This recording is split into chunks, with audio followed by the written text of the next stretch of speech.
కాంగ్రెస్వి చేతగాని హామీలు. ఇప్పుడు అర్థమైంది నాకు ఎవరు జయప్రకాష్ నారాయణ గారు. కాంగ్రెస్వి చేతగాని హామీలు, బీఆర్ఎస్ సంక్షేమం అభివృద్ధి బ్యాలెన్స్ చేసింది, అందువల్లే రాష్ట్రం హైదరాబాద్ అభివృద్ధి.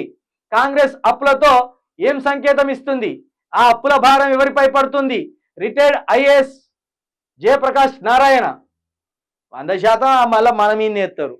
వాడు 7,500 రూపాయలు రైతు భరోసా ఇస్తానని అంటే మళ్ళీ ఏదో ఒక దాని మీద ఆ భారాన్ని పూడ్చే ప్రయత్నం చేస్తారు మన మీద వేసి. వాడు ఉచిత బస్ ప్రయాణం ఇచ్చిందంటే మళ్ళీ మొగళ్ళ మీద టికెట్ల రేట్లు పెంచి మళ్ళీ దాన్ని పూడుస్తాడు.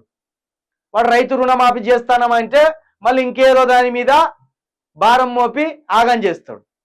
అట్లా ఒకదానికి లింక్ ఉంటాయి. మన ప్రజలు ముందు మారాలే, ఉచితాల నుండి బయటపడాలి. ఉచితాలు మాకు అవసరం లేదురా దరిద్రులారా అని నాయకులు వచ్చినప్పుడు చెప్పుతో తన్నినట్టు చెప్పాలి. 76 సంవత్సరాలు వచ్చినా ఇంకా 200 యూనిట్ల కరెంటుకు మనం బోల్తా పడతామా?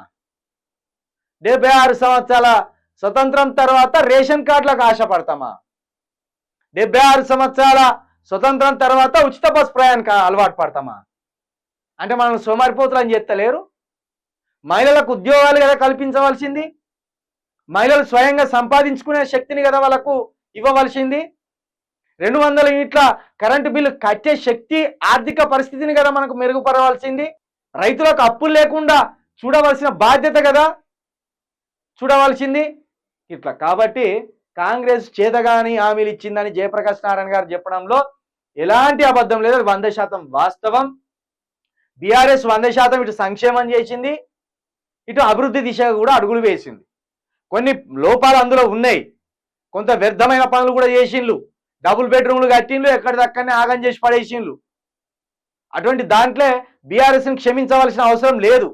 కానీ కాంగ్రెస్ బీఆర్ఎస్ కంటే దారుణమైన పాలన చేస్తున్నది. ఇటు సంక్షేమం ఆగిపోయింది, ఇటు అభివృద్ధి ఆగిపోయింది. 4,000 రూపాయల పింఛన్ అన్నాడు కదా ఈ దరిద్రపు గొట్టు ప్రభుత్వం. మరి 9 నెలలు అవుతుంది కదా, మరి ఏది అది సంక్షేమం కదా?